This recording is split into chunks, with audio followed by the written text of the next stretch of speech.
वो यहाँ से ऊपर चढ़ा फिर गाड़ी रुक गई टक्कर में। टक्कर तो बहुत ज़्यादा चढ़ाई बना रखी है, फिर गाड़ी रुक गई। गड्ढे है बहुत ज़्यादा, गड्ढे से गाड़ी ने मुँह तोड़ दिया। जैसे ऊपर टक्कर में बहुत गाड़ी रुकी, वो अकेला था, फिर आगे बाहर। जैसा आइए हम करने को तैयार है, पर इनकी मनमर्जी से हमने बहुत परेशान होती है। प्लीज़ पानी के सारी लाइनें तोड़ रखी इन्होंने। ये देखो लोग सड़क पे आ चुके हैं, कहीं पानी नहीं मिल रहा, कहीं डंप हो गया। यहाँ पहुँच गए और मेरे पास सवारी भी है, कुछ पेशेंट्स भी है जो बीमार है, इनको समय पे पहुँचाना चिल्लाई, और रोडों की वजह से ये हाल है। ये फीमेल पेशेंट है, 60 फीवर है जी जी। और वॉमिटिंग वगैरह, ये 2-3 दिन से बीमार है। अब सरकार का तो कम से कम 10,000 का नुकसान हो गया। एम्बुलेंस खड़ी है, एम्बुलेंस खड़ी है, कम से कम 20 गाड़ियाँ खड़ी है यहाँ पे, और एनएच वाले की वजह से इस गाड़ी के 11 के गिरने पलटने की वजह से। राष्ट्रीय राजमार्ग 707 पर शिली कियारी के समीप एक पिकअप पलटने से राजमार्ग जहां 5 घंटे अवरुद्ध रहा, वही HIS इंफ्रा कंपनी की कार्यप्रणाली फिर सवालों के घेरे में आ गई है। हालांकि पिकअप चालक को मामूली चोटें आई है। जानकारी के मुताबिक pickup number HP 47B 7043 ration को लेकर विकासनगर से शिलाई के गांव भटनोल की तरफ जा रही थी।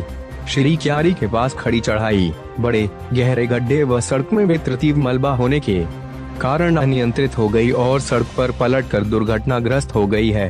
पिकअप को चला रहे चालक मुकेश ने जानकारी देते हुए बताया कि वह विकासनगर से करियाना का सामान लेकर गांव भटनोल जा रहा था। महज डेस्टिनेशन से 4 किलोमीटर पीछे सड़क निर्माण का कार्य कर रही कंपनी ने वितरित करते हुए सड़क की दयनीय हालत बनाई हुई है, जिसके कारण गाड़ी ने चढ़ाई में दम तोड़ दिया। सामान से भरी गाड़ी की मलबे के ऊपर पीछे खिसकने लगी।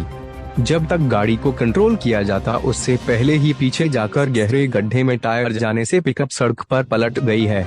गाड़ी में 1 लाख से ऊपर की खाद्य सामग्री थी, जिसका नुकसान हुआ है। सामान के अतिरिक्त गाड़ी पलटने से हजारों रुपए का नुकसान हुआ है। यदि कंपनी सही तरीके से कार्य करती और मार्ग पर गहरे गड्ढे और मलबा न फेंकती तो यह दुर्घटना न होती। HIS इंफ्रा कंपनी ने रुद्रा कंस्ट्रक्शन को राष्ट्रीय राजमार्ग का कार्य पेटी पर दिया हुआ है, इसलिए सरकारी पैसों को डकारने के चक्कर में दोनों कंपनियां मिलकर क्षेत्रवासियों की जिंदगियों पर भारी पड़ रही है। राष्ट्रीय राजमार्ग प्राधिकरण के अधिकारियों की मिलीभगत होने के कारण पूरे राष्ट्रीय राजमार्ग 707 पर कंपनियों की मनमानी के कारण मार्ग की हालत दयनीय बनी हुई है, जिस पर प्रशासन को सख्ती से कार्यवाही करके कार्य करवाना चाहिए। उल्लेखनीय है कि HIS इंफ्रा कंपनी की कार्यप्रणाली पहले से ही सवालों के घेरे में रही है। इससे पहले कंपनी पर राजमार्ग प्राधिकरण के अधिकारियों के साथ मिलकर घटिया सामग्री व घटिया कार्य करवाने के आरोप लगते रहे हैं, लेकिन केंद्र व प्रदेश सरकार उक्त कंपनी के खिलाफ कार्रवाई करने पर गुरेज करती नजर आई है और राजमार्ग प्राधिकरण के अधिकारियों ने तो कंपनी पर कार्यवाही न करने की जैसे कस्में खाई हो। बहरहाल टिम्बी से लेकर श्री कियारी तक राष्ट्रीय राजमार्ग 707 की हालत अधिक दयनीय बनी हुई है। शिलाई प्रशासन ने मामले को दर्ज करके पीड़ित व्यक्ति को हुए नुकसान की भरपाई करने के आदेश कंपनी को दिए हैं। यदि कंपनी पिकअप दुर्घटना में हुए नुकसान की भरपाई नहीं करती है तो विभागीय कार्यवाही अमल में लाई जाएगी। हम करने को तैयार है, पर इनकी मनमर्जी से हमने बहुत परेशान है।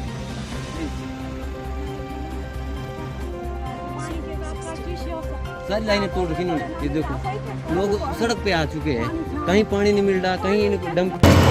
ये टक्कर की वजह से रुकी गाड़ी। अच्छा, लगाने गाड़ी पलटी हो गई। क्या आप बाहर कूद गए या आप इसी के अंदर थे? बाद में लोगों ने खुद निकले बाहर? हुआ कैसे ये आप गाड़ी यहाँ से ऊपर चढ़ा फिर गाड़ी रुक गई टक्कर में। टक्कर तो बहुत ज़्यादा चढ़ाई बना रखी है, फिर गाड़ी रुक गई। गड्ढे है बहुत ज़्यादा, गड्ढे से गाड़ी ने मुँह तोड़ दिया। जैसे ऊपर टक्कर में बहुत गाड़ी रुकी, वो अकेला था, फिर आगे बाहर हो गया। यहाँ पहुँच गए और मेरे पास सवारी भी है, कुछ पेशेंट्स भी है जो बीमार है, इनको समय पे पहुँचाना चिल्लाई, और रोडों की वजह से ये हाल है। ये फीमेल पेशेंट है, 60 फीवर है जी जी। और वॉमिटिंग वगैरह, ये 2-3 दिन से बीमार है और ये काफ़ी सीरियस भी है, तो बस सांस लेने में प्रॉब्लम होती है, इनको बहुत क्रिटिकल केस है। काफ़ी समय से आप यहाँ जाम में फंसे पड़े हैं? हमारे को आधा घंटा हो गया यहाँ पे खड़ा है, खड़ा रह के। आधे घंटे से ज़्यादा ही टाइम हो गया, बल्कि ये रोड अब तक खुला नहीं है। अब सरकार का तो कम से कम 10,000 का नुकसान हो गया। एम्बुलेंस खड़ी है, एम्बुलेंस खड़ी है, कम से कम 20 गाड़ियाँ खड़ी है यहाँ पे पीछे और NH वाले की वजह से इस गाड़ी के क्या नाम के गिरने पलटने की